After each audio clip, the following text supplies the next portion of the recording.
All right, here's a simple upper body workout for the week. I want you to do this front raise, but it's also sort of a lateral raise. I take it out to the side a bit just to combine the two. And then I like to raise up from here with this shoulder press. All right. And then I want you to do some reverse grip tricep press downs. So tough. And then moving on to some forearms with the straight bar. And then I want you to do this curl where you stop at 90 degrees and curl all the way up. And then to get the lower part of the biceps, I want you to turn it around and do a curl up to 90 degrees. And then do the shoulder press. So standing nice and tall and raising up, and then an underhand grip press, right? So this is more chest. And that other press was also like upper chest, but mostly shoulders. And then I want you to do this row. So bend over a little bit and then step in and then row it low with this underhand grip. For this week's leg workout, we're going to highlight the straight bars. So we're going to start with these Zerker squats, which I really like because they engage my back so much more. It's just a really neat feel. And now, speaking of back, we're going to move on to what's called back squats, where the bar is on your upper back. Make sure it's not too high up on your neck here, and just sit back into it. And then we're going to go right into what's called a good morning, also known as a hip hinge. And this targets that lower back, hamstrings, and glutes. And then from here, we're going to go right into some lunges. So sometimes I step with these, but right here, we're just going to go straight up and down. We're going to do 15 on each leg.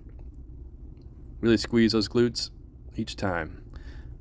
Now we're going to move on to some ankle strap work, stepping behind, hitting that glute medius a little bit more with this step behind. And now some hamstring curls, one of my favorites. Try to keep that knee next to the other knee. The PTwall was designed with the idea that most of your strength training should be done on your feet, and therefore your entire body is always engaged to some degree. However, with workouts like this, where we're really trying to get the lower and upper working together, it really is total body fitness, and one of my favorite ways to train. I wanted to show you guys what some of these moves look like with just one wall unit. So these are the same two moves here that I just showed you with two wall units. Now, if I were you, this is awfully tight. I would do 4 bands, so you can add bands together to make them longer. Here's what's called a hip hinge, all right, with 2 bands and double unit, and this is what it looks like with just a 1 unit. So this works really well with 1 unit. Now here's a squat row, which is one of my favorite total body moves. This is just so good for your balance, so good for your legs and back. You won't see this very often, where people are actually doing a leg kick with a tricep push down, but this just shows how you can get multiple muscles engaged at once. This works on your balance. There's nothing wrong with doing this, guys, even though I know you probably haven't seen this like in the gym, for instance. People might look at you like you're nuts, but you might as well engage more muscles is my viewpoint, especially when you're doing a total body workout. And this is an underhand hip hinge with a bicep curl. So really cool feel. Give this a shot.